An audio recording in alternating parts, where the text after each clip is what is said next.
Have you noticed how everybody loves talking about saving their first million? But almost nobody tells you how absolutely brutal it is to save your first $10,000?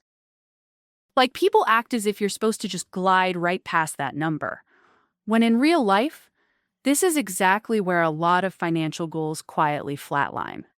I'm Vanessa, and I've spent an embarrassing amount of time picking apart why some people actually build wealth, while other people stay stuck in the same money mess for years. After watching so many people try and fail to save their first 10 grand, I found something that might genuinely surprise you. The problem is not what most people think it is. Most money advice completely skips over the psychological war happening in your head when you're trying to save that first $10,000. They'll tell you to stop ordering takeout, cancel a few subscriptions, make a budget, and somehow pretend the rest will magically sort itself out. But they never talk about the mental traps waiting to sabotage you the second you start making real progress, or why your own brain suddenly turns into the biggest obstacle in the room. Here's what's actually going on. That first $10,000 means way more than a number sitting in your account. It's proof that you can delay gratification, that you can think further ahead than Friday night, and that you have the discipline to build something meaningful over time. But your brain does not want you to have that proof. Today, I'm breaking down the 5 hidden reasons most people never save their first $10,000, and more importantly, how to outplay your own psychology so you can finally hit this milestone. These are not the same tired budgeting tips you've heard a million times. These are the uncomfortable truths people avoid because they're too busy trying to sell you some shiny new side hustle masterclass. But first, let me show you what this milestone really means. $10,000 in your savings account is not just money. It's leverage. It's breathing room. It's the ability to make a smart move without your whole life instantly catching fire. It's the base layer almost every wealthy person built from, whether they say it out loud or not. And the wild part? Most people will earn hundreds of thousands of dollars over their lifetime. Yet they never manage to keep $10,000 saved all at once. They'll drop $3,000 on a designer couch, $1,500 on a phone upgrade, and another few grand on random stuff they barely remember buying. But saving $10,000? Suddenly that feels impossible. So why does this happen? Why do smart, hardworking people keep failing at something that sounds so simple? The first hidden reason is what I call the proximity curse. The closer you get to having $10,000 saved, the more your brain starts inventing reasons why you need to spend it. This is not random, and it's not just weak willpower. It's your brain's survival wiring going into overdrive. For most of human history, we survived by using resources quickly when they showed up. Stockpiling things for later was risky because tomorrow wasn't guaranteed. Your brain is still carrying that ancient code around, and when it sees a big pile of cash just sitting there, it reads that as waste. When you hit $8,000, your brain starts pitching ideas. Maybe your place needs better furniture. Maybe you've earned a beach trip because you've been grinding so hard. Maybe now is finally the time to trade up to a nicer apartment. Those thoughts feel practical and justified, but they're really your prehistoric brain trying to protect you from the danger of unused resources. The second reason people fail is the celebration trap. This one is especially rude because it shows up dressed as positive thinking. You hit a mini milestone like $4,000 or $6,500, and of course you feel proud. You should. But then your brain decides your progress deserves a prize. You've been disciplined. You've been focused. Clearly you can afford to spoil yourself a little. Maybe it's that fancy brunch spot you've been avoiding, or the smartwatch you've been eyeing, or a cute little staycation because, hey, you've been so responsible. The irony is almost offensive. This kind of celebration spending usually hits right when your momentum is getting strong, and it knocks you backward just enough to make you start climbing all over again. It's like training for months, getting close to the finish line, and then deciding to celebrate by undoing half your progress before the race even starts. The third psychological trap is comparison paralysis. Social media has turned people into full-time lifestyle stalkers, comparing their messy reality to everybody else's polished highlight reel. When you're hustling to save your first 10 grand, you're surrounded by people posting shopping hauls, rooftop dinners, luxury hotels, and shiny upgrades. Your cousin just leased a brand new SUV. Your coworker is posting a bathroom remodel. Your friend is suddenly documenting a trip to Tulum like she's on a tourism board payroll. Meanwhile, you're reheating pasta, skipping impulse buys, and driving a car that sounds that it has opinions.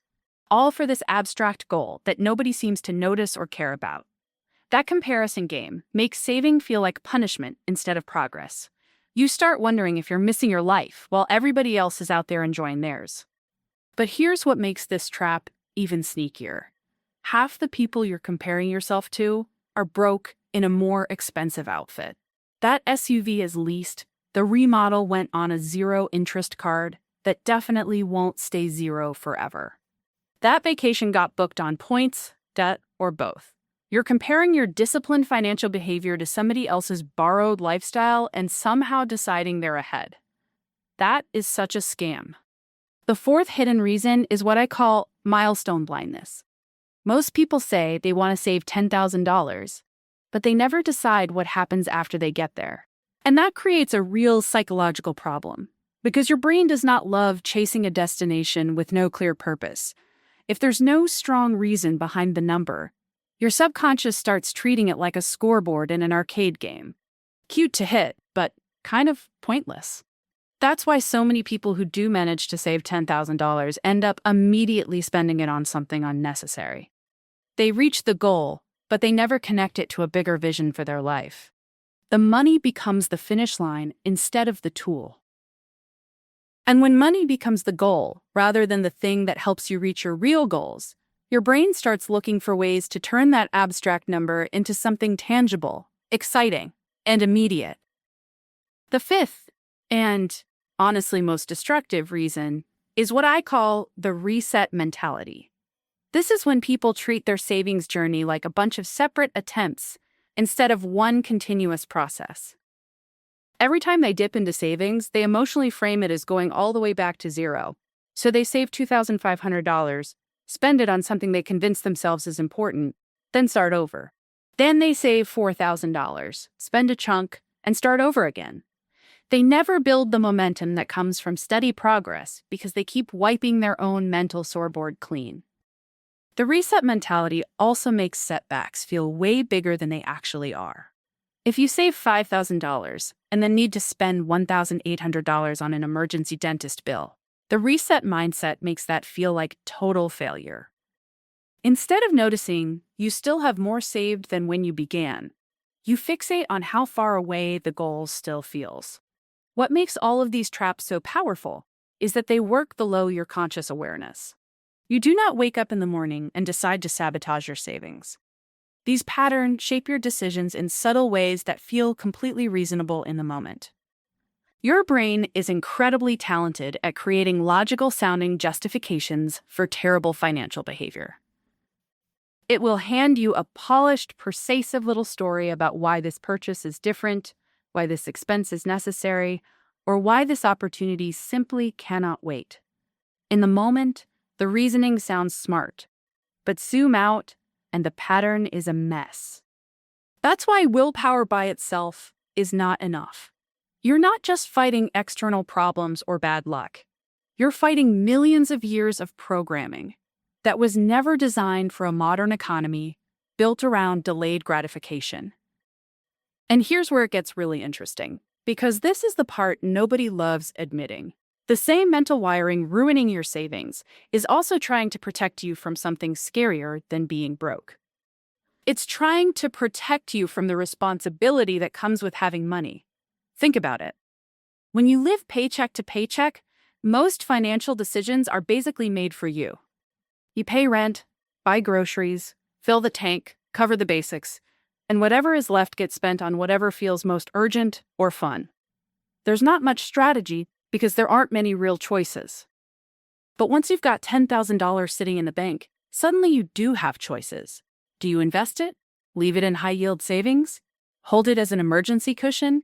Use it as the start of something bigger? Those choices force you to think about your future self and make guesses about what you'll need years from now. And let's be honest, A lot of people are terrified of choosing wrong. So their brain solves the problem by making the money disappear. No money, no pressure. No savings, no big decisions. It's basically psychological self-defense. That's why you'll see people who are wildly capable in other parts of life completely unravel around saving money. They can run teams, raise kids, solve complicated problems, juggle schedules, learn hard things, but somehow they cannot keep cash in a savings account. It's not because they're lazy or dumb. It's because saving money forces them to face uncomfortable questions about what they value, what they want, and what kind of future they're actually trying to build. And those questions are way easier to avoid when you're busy spending every dollar that comes in. Now, here's the part that might really flip a switch for you. The people who successfully save their first $10,000 do not necessarily have more willpower than everybody else. What they have are better systems for working with their psychology instead of fighting it. They already know their brain is going to come up with reasons to spend the money, so they build barriers that make spending harder than saving. They automate transfers, so the money leaves their checking account before they can get attached to it.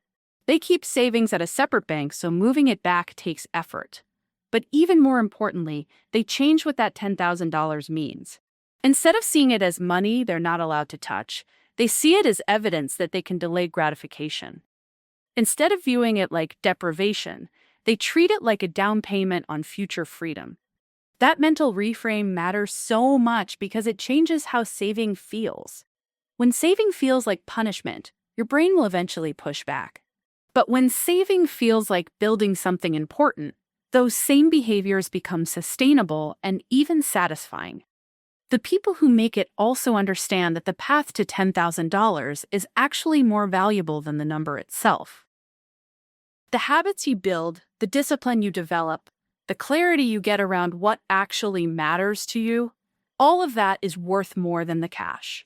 Because once you prove to yourself that you can save $10,000, the next $10,000 gets dramatically easier.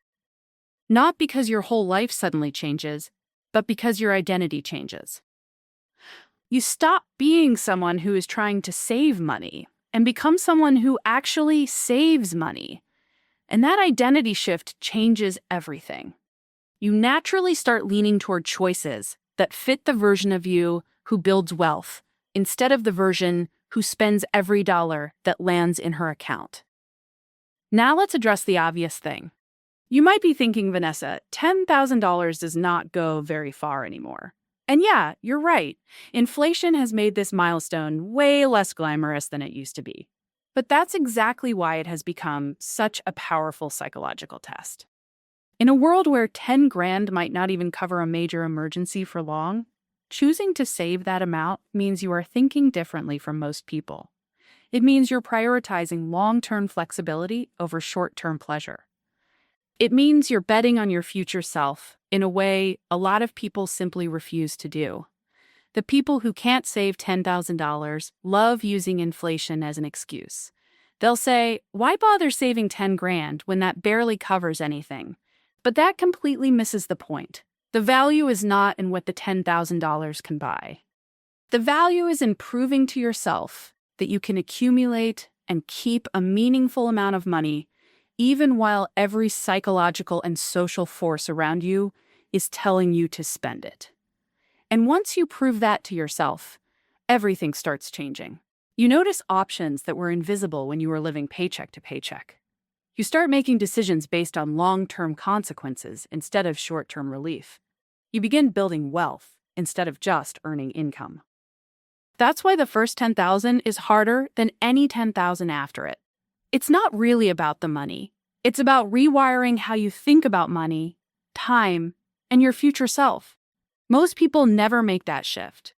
They stay stuck in the loop of earning and spending, never holding on to enough to change either their options or their identity. They work for years, sometimes decades, but never build anything that lasts beyond the next bill.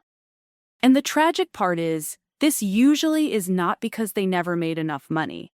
The real problem is that they never learned how to work with their psychology instead of against it. They never built systems that automate the good choices and slow down the bad ones. They never learn to see saving as building instead of going without. But this is the part that gives me hope.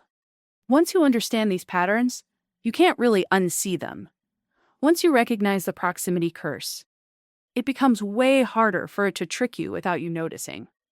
Once you see the celebration trap, you can celebrate progress without setting it on fire. Awareness really does matter in personal finance, but only if you actually do something with it. Knowing why you failed to save $10,000 before only matters if you use that insight to change how you move going forward. The people who break through this barrier do not become completely different humans overnight. They build systems that work with the brain they already have, while slowly shifting their identity from spender to saver to wealth builder. And once that identity shift clicks, the rest starts feeling a lot more inevitable. Not easy, but very hard to stop. Because when you see yourself as someone who builds wealth, you start making choices that build wealth. So what does that actually look like in real life? Let me tell you about two people I know who show this perfectly. The first is Tyler. Tyler has been trying to save $10,000 for almost 3 years. He's gotten close more than once. He made it to $7,500 once, $6,000 a couple times, and crossed $4,000 so often he basically lives there. But somehow, something always comes up. His tablet cracks right when he's at $5,800. A destination wedding pops up when he's nearing $7,000. His car air conditioning dies when he's finally building momentum. Tyler genuinely thinks he's just unlucky. He'll tell you life keeps hitting him with curveballs, that surprise expenses always show up at the worst possible time. But here's what Tyler doesn't see. His tablet had been glitching for months. He ignored it because dealing with it earlier would have felt annoying and expensive. That destination wedding was not a surprise. He knew about it forever, but never made a separate plan for it because that felt like too much effort.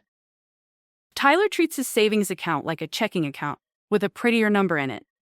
Every time something comes up, he pulls from it because, in his mind, that money is just sitting there.